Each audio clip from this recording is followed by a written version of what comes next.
Okay, free paint a landscape with me. I'm going in first with a flat brush that is a 13mm Winsor & Newton. And I'm using a Koi watercolor palette. So I'm just gonna get right into it. So I am just gonna freehand it. I have a reference picture of a hill with some sheep, but for the most part, I'll sketch in the sheep where I want them to be, and then just kind of go around.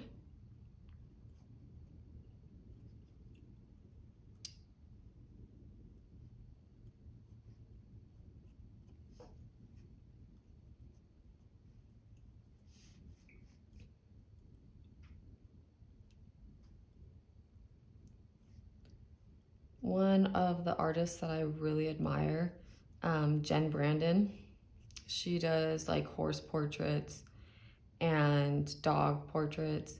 She has a master class all about doing timed sketches.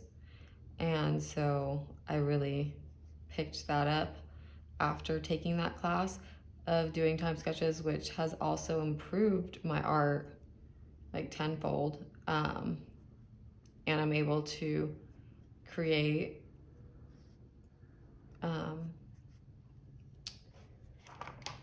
it's hard to do this while I talk. It's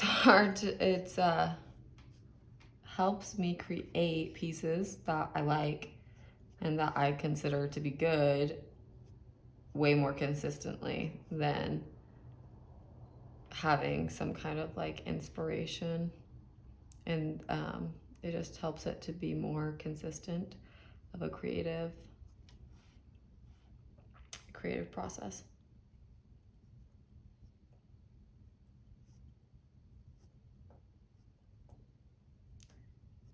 So I'm just kind of putting the basic shapes down of sheep. Obviously, sheep don't really look like this, but I just want the basics so that it's not too perfect. I'm gonna kind of put a tree in. That's gonna be here. I don't know if you can see that, but there's kind of a tree here and here.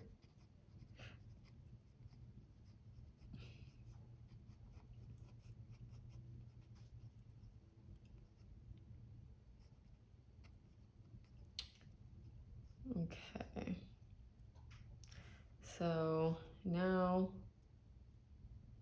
yeah, I'm just gonna kind of go in and do it.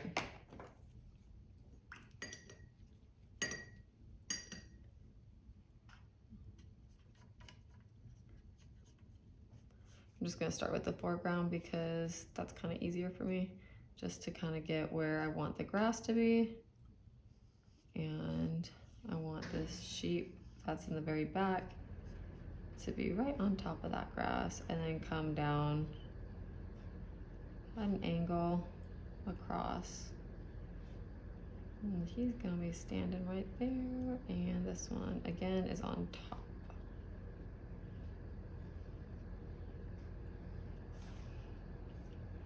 And I'll kind of have a hidden sheep away over here so you can just see over the hill.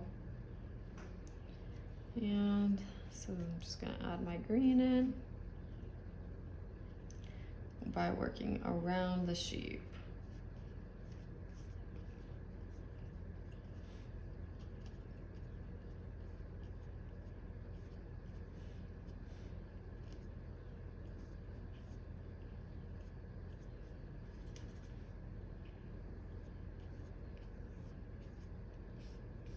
Okay. Want some lighter greens to kind of come in here too. Just need more water on here. And I'm going to add just a little bit of this like grayish green blue that I've already on my palette because I want some shadows.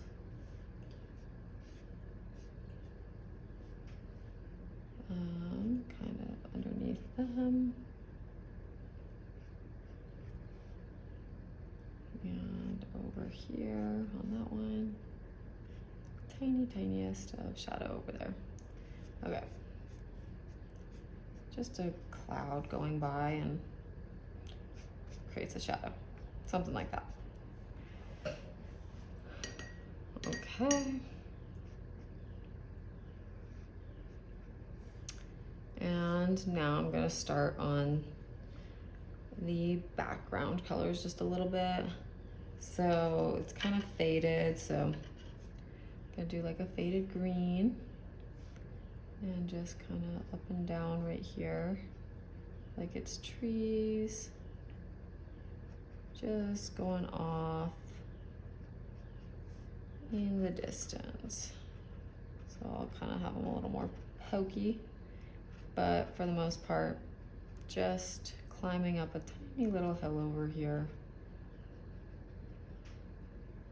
and getting smaller.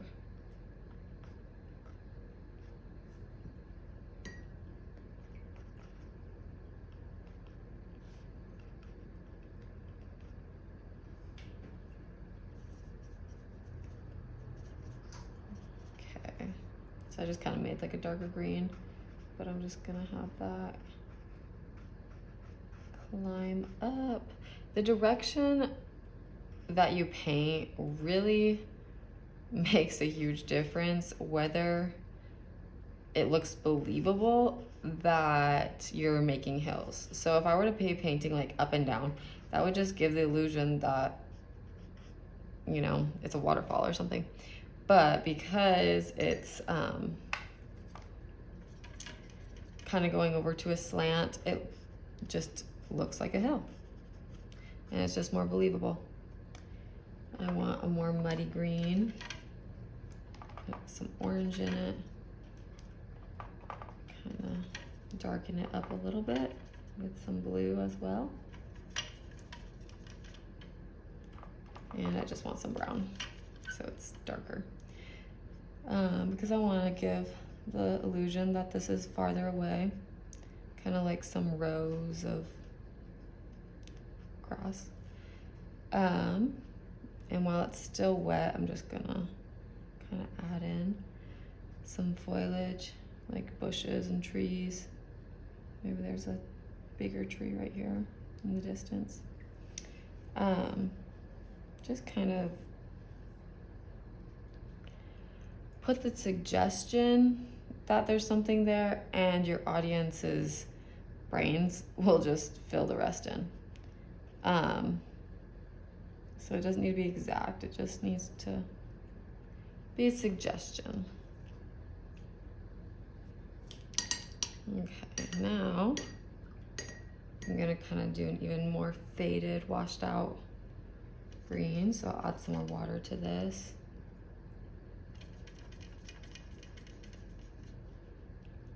And I'm just gonna kind of make a mountain back here. Kind of want some more blue in it, so it looks like it's in a fog. Okay, so.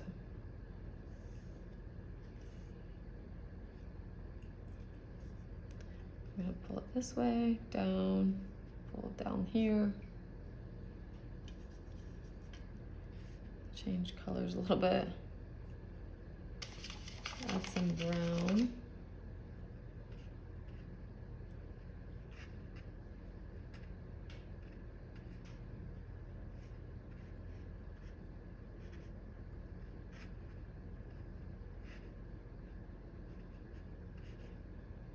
That's what people usually do, the backgrounds first. But, you know, I'm just kind of going with it. Kind of like the look of it, the style. So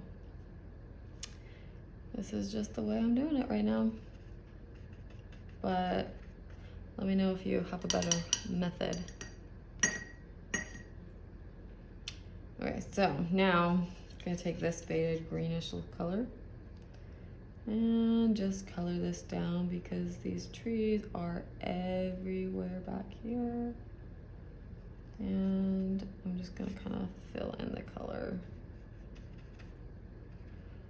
And we'll put just like that because trees are everywhere. Okay. And it's gonna just go back here.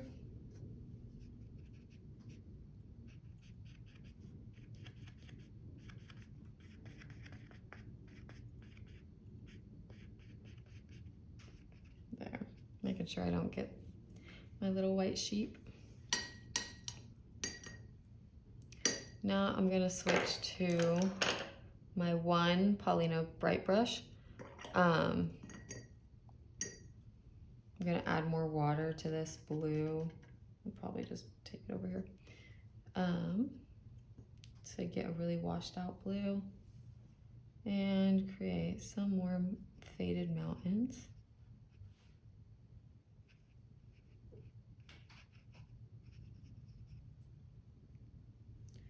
I want more true blue.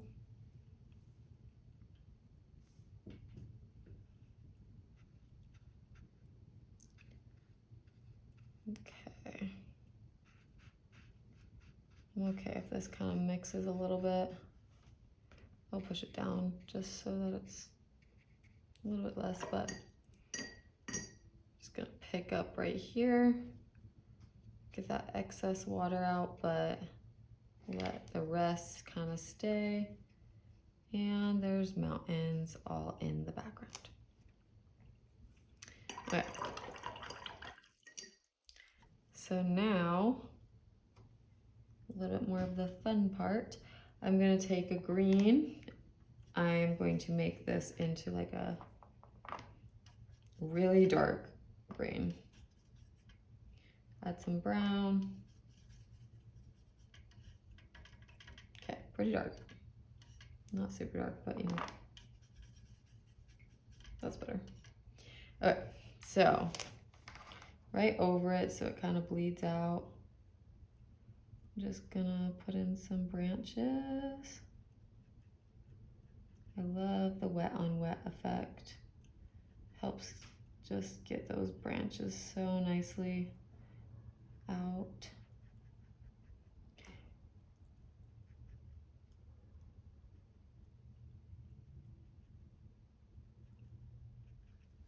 Could get more water, kind of give it that effect again.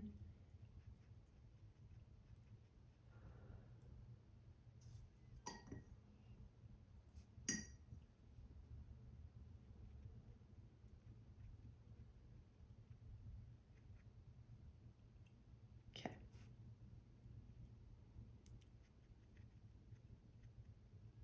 So here's a tree. I love that. Sometimes surprise myself. Okay, so now I will do the same thing on this little tree that I had over here. I'm just gonna wet the area again just a little bit because that effect that has when it's just bleeding out, it just makes the tree look so much prettier in my opinion. Not too faded out though. Contain it a little bit. Okay, perfect. Now, it's still pretty wet. I want it wet, but I don't want it like soaking wet. Okay.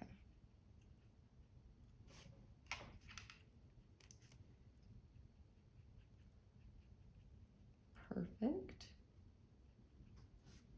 Perfect, perfect. Okay. Love that so much.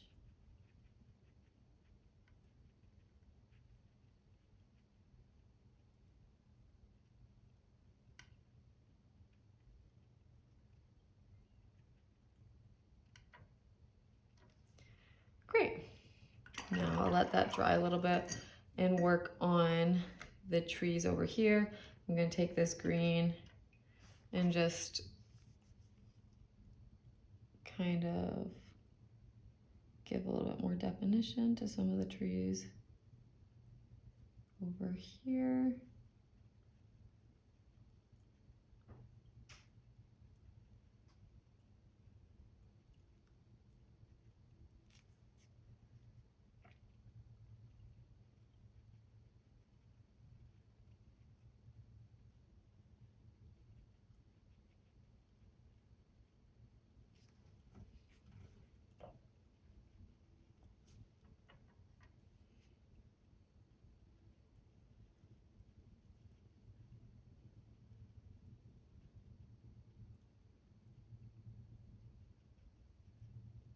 There we go.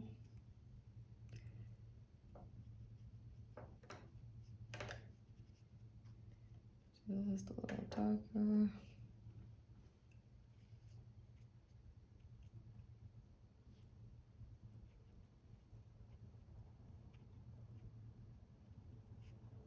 Just adding some color so that it's not looking too disoriented. Adding more green into the middle here. Give it a little bit more dimension. This is giant tree just back here hanging out.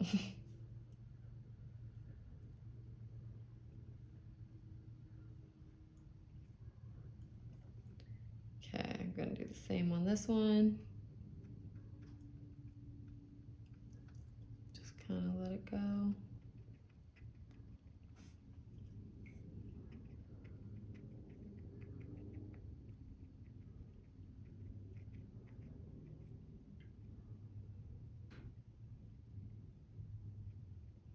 Okay.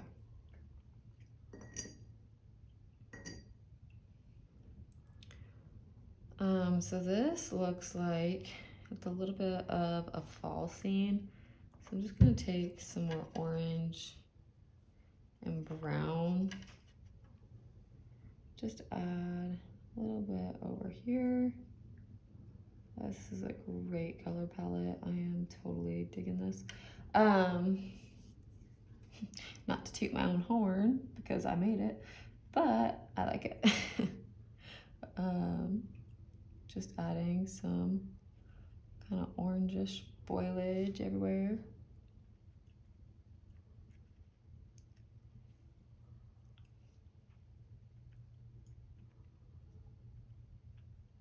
I hear dogs going crazy outside.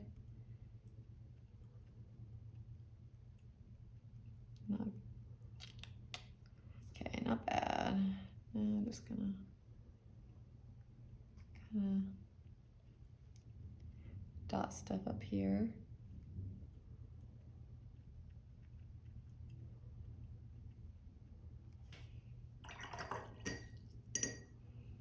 Gonna take one of these faded palettes, kind of make this trees a little bit more defined. Not super defined, just a little, give it a little something.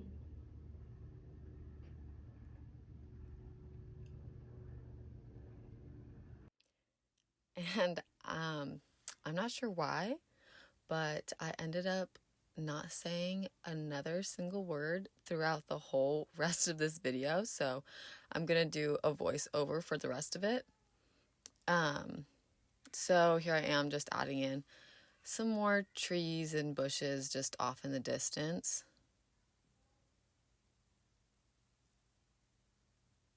I'm gonna try and like guess what my thoughts were when I'm doing this.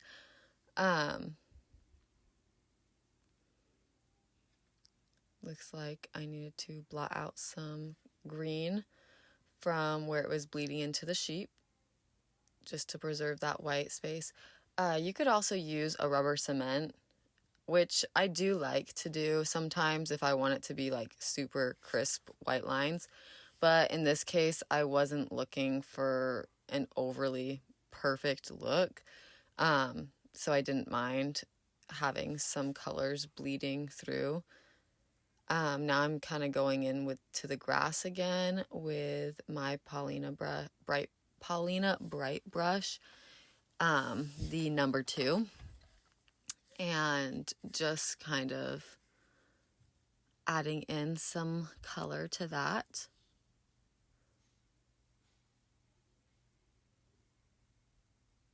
It's just making a nice contrast to where it would be brighter up close, a more vivid green than the muted tones of the background. And now I'm going in with a very faded blue to create some more mountains in the distance and fill in that space, just to kind of balance out the top of the picture, especially with those trees being so dominating right in the front. just to kind of have a subtle background helps to balance it out.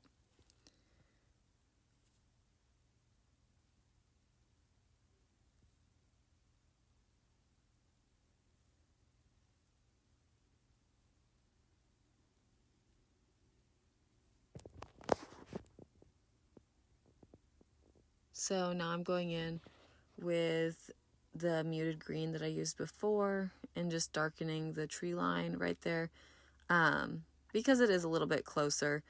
And with watercolor, you have to use multiple washes to really get that defined look. Even when you're going for a looser effect, you still should use, well, I use multiple washes to get that dimension into the painting. It helps make it look a little bit more professional. But this would definitely be a piece that I would love to frame and keep in my home. A lot of tutorials I've noticed, they're great for learning techniques, but they're not necessarily pieces that I would want to frame and put in my home as fine art. So I'm hoping to bring an easy, simplified watercolor that you would also consider fine art, that you would like to put on your nightstand, or you would love to add to a gallery wall or in a bookshelf. It's just something that would be special, and give that elevated, sophisticated look to your interiors. So I was just going in with that yellow ochre color, like a little burnt sienna, and making that tree a little bit more defined, giving the balance to the color palette, having some of that yellowish brown right there. And now I'm deepening the shadows of the grass. Again, just add some dimensions so it's not so flat. It just makes it look a little bit like deeper, given the shadows underneath the sheep.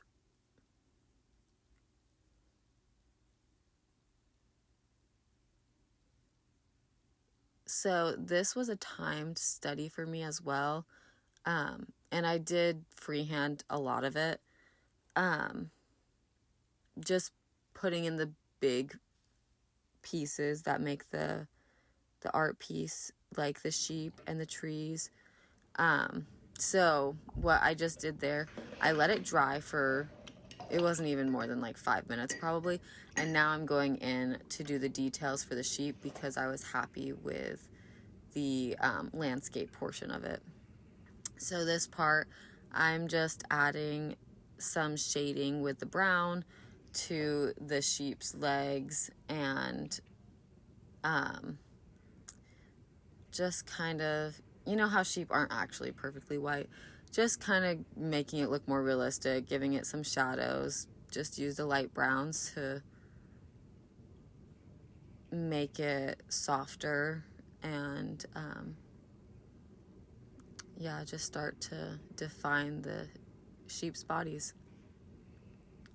So it's hard to tell right now, but I was kind of mainly focusing on the bottom parts of the sheep. I was defining their legs and their heads that were down eating the grass. I was kind of shading in some of the head, but leaving the top part where the sun would be shining more white. And again, this is not a realistic drawing. It is putting the paint down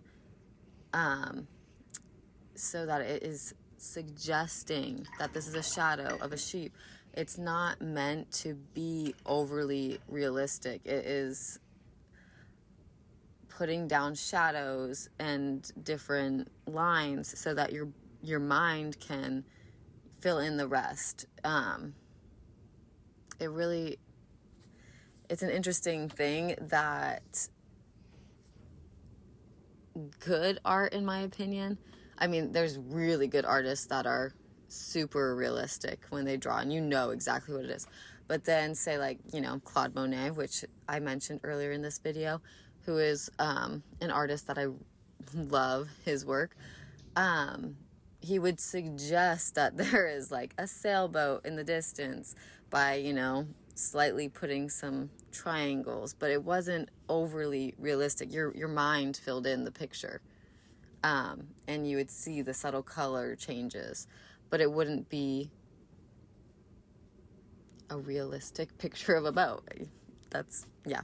So anyway, so I'm just going in, adding some more shadows. I kind of made like a bluish brown, grayish color to add in a little bit more depth, especially with the legs. And I was kind of filling in around the tops of the trees with a green so that the sheep again would be a little bit more defined.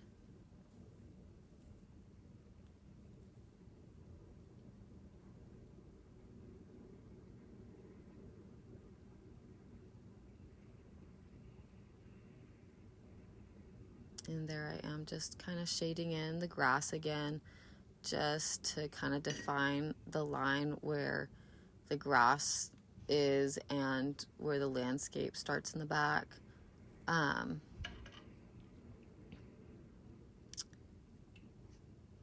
Yeah, just a little bit more shadows.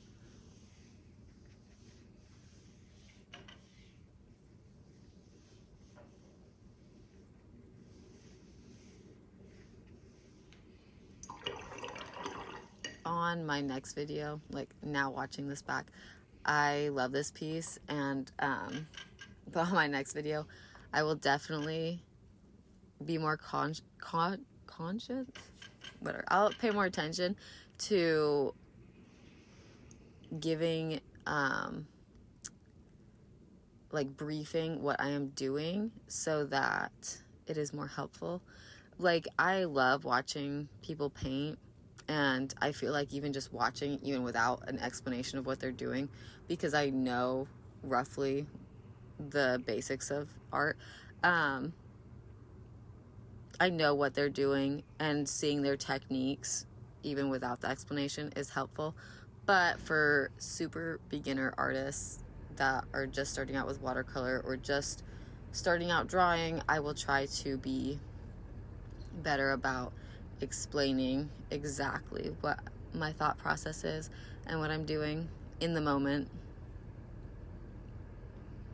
So I'm just adding the last little like defining features of the sheep, like a tiny little eye, like shadow where the eyes would be, and the nose, and where their legs are. Yeah, so it's just adding in the shadows for the fur.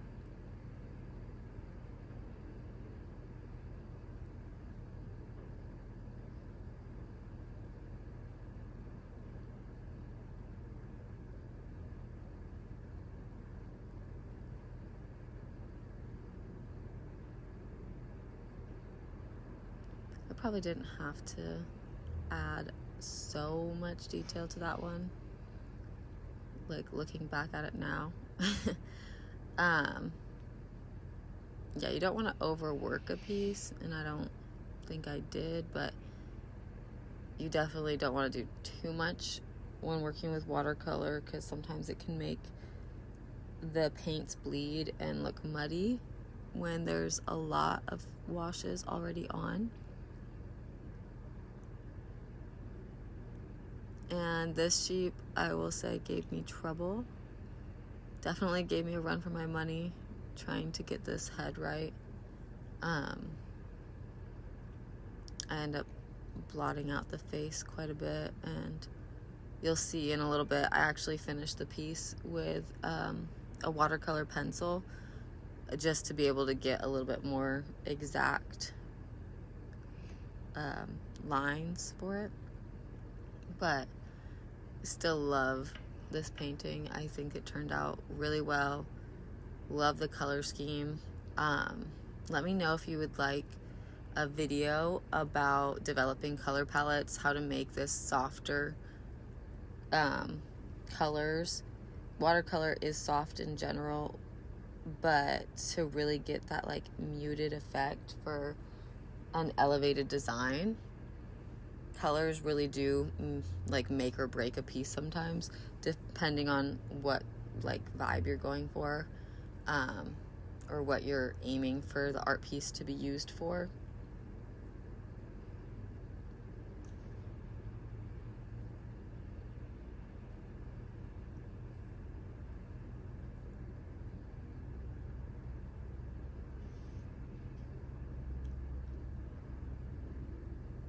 Oh, and that little lump of a sheep over there, which kind of looks like a rock now, but. And then I added some more dimension just to that kind of hilly area and blended it out.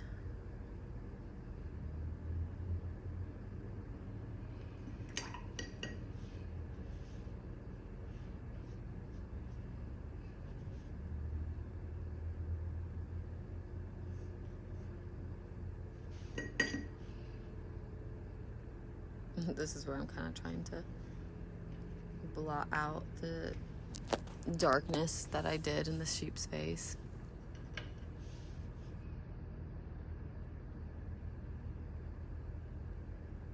Okay, so we're getting to the last little bit where I'll be switching to the watercolor pencil.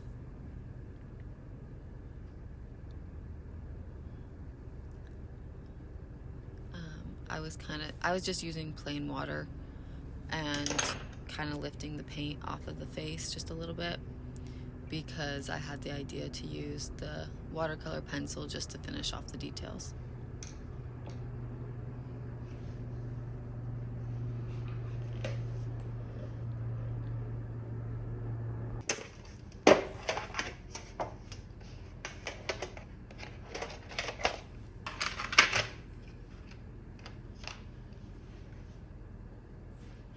So this is where I go in and I just define the face, like the shape of the face a little bit,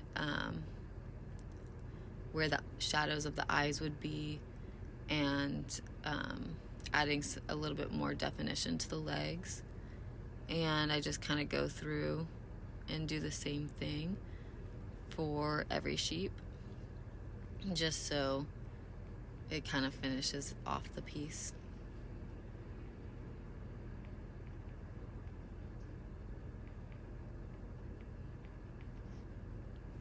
And there you have it. That is a finished fine art piece, and I hope that it was beneficial in any way. And the next video I will try to do even better, but you know, practice makes perfect, just like art, and I will see you in the next one.